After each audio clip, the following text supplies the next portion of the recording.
Welcome to MacroCode. If you're new to this channel, consider subscribing. So today I want us to learn something interesting in EFCO. So we need to always make EFCO work smart and not hard. So as you can see on our application here, this is a simple app that I want us to review. So you can see here we are doing, so I want us to do kind of a bulk update. But this one, you can see this guy here has the list of employees, and for each is doing a for each employee in our VM, he finds the record. Then if the record is not null, then he updates, that is the position, the country, then update, and then save changes. So here you are doing a lot of trips to the database and actually trying to affect even resources. So we can make this a bit faster. This actually affects performance. If you're working with an app, that performance is actually the key thing. So here, the others who can do this, whereby you are looping all through and saving changes. Others will try to do this and also save changes here at once. So where is it? You can do here. So you can do that. Just update it here. So others will do this, then just save all the changes at once. But I want us to change this particular approach. So, in EFCO, you can do better. You can actually do better than this. And you can do something called batching. So, batching combines multiple updates or inserts into a single database operation instead of executing a separate insert or even update for every record. So here we are actually doing update or insert here. So this is an update for every record. We are doing it to the database. So EFCO groups them into batches. If you want to do this, if you want to adopt batching, and sends all these in one go. So you can see here we are doing, we are finding the record, then we are updating, then saving the changes. So saves these save changes actually updates the record, and for every loop here this guy here, this is how the code was. For every loop here, then the record is being updated, and there is a database call for every loop.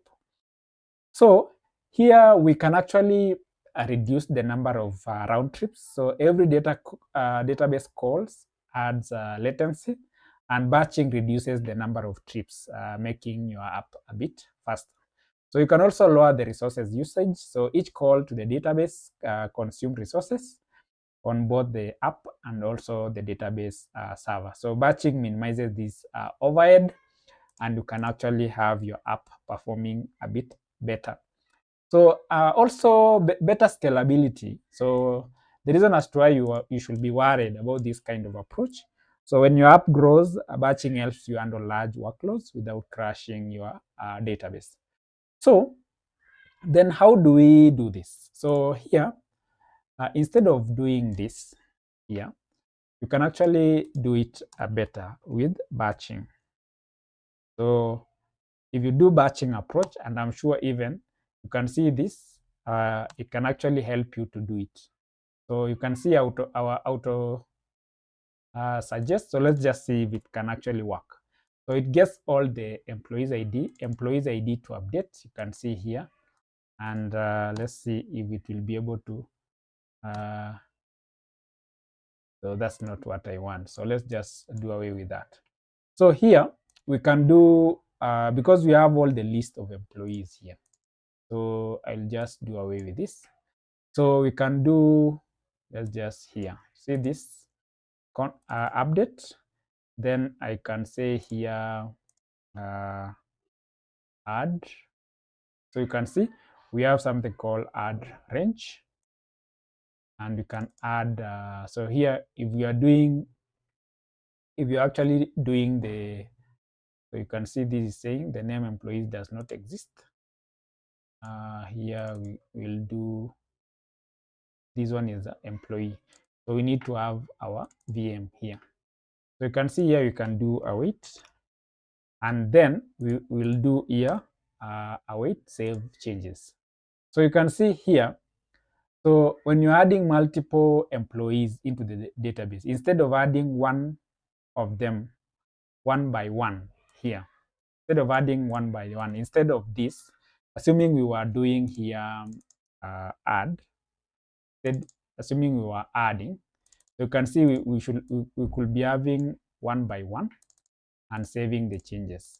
So I don't know if we, so .NET 10, so if we do this and do here add async, I think we can now do this, add async, then you can save the changes. But here you can see we can do, instead of all these line of code, you can just do await add range, then you save the changes. So EFCO batches this insert into a single database call. You can see here, we can do that. So in updating also, the way we've been doing here, instead of updating one record at a time, so using a for each loop and also calling save changes every time we are looping. So you can also do a for each loop here. So assuming you can do here update. So let's just do update. Then instead of doing for save changes for every record, you can actually do that, and you can do save changes outside here. So in case you are updating, so instead of doing this, calling save changes within the loop, you can call the save changes outside the loop, and you should be able to minimize. So all the update will be done into a single batch.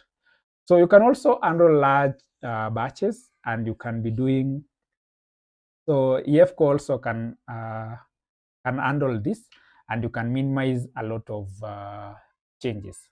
So assuming you are also inserting, so instead of doing all this, that's how you can do it. So there is also a way, assuming you want to ensure that nothing fails. So let's just comment this. Assuming you want to ensure that nothing fails here, you can also wrap this into a transaction. You can say using. You can see we have context database, then begin transaction, then you can commit here. So this ensure that the database, everything is okay, and you should be able to get your result. But now this process doesn't apply whenever you are actually, if a record here depends, if there is another transaction that you are going to do here, or even there is another record that you're going to insert, and maybe you need the foreign key, which is a primary key of these records that you're inserting here. So instead of, if you are just inserting all of them at once, then this is the best option. So I think that is how I wanted you guys to check. So we have the main important things that you should learn. So one is the add range, and also we have the update range. So these are very important tips that you should be having, and this one should be your best friend for batching. So this will help you actually optimize your app and ensure that it is a bit faster and you minimize resources. So that is it, and I see you in our next episode. Bye.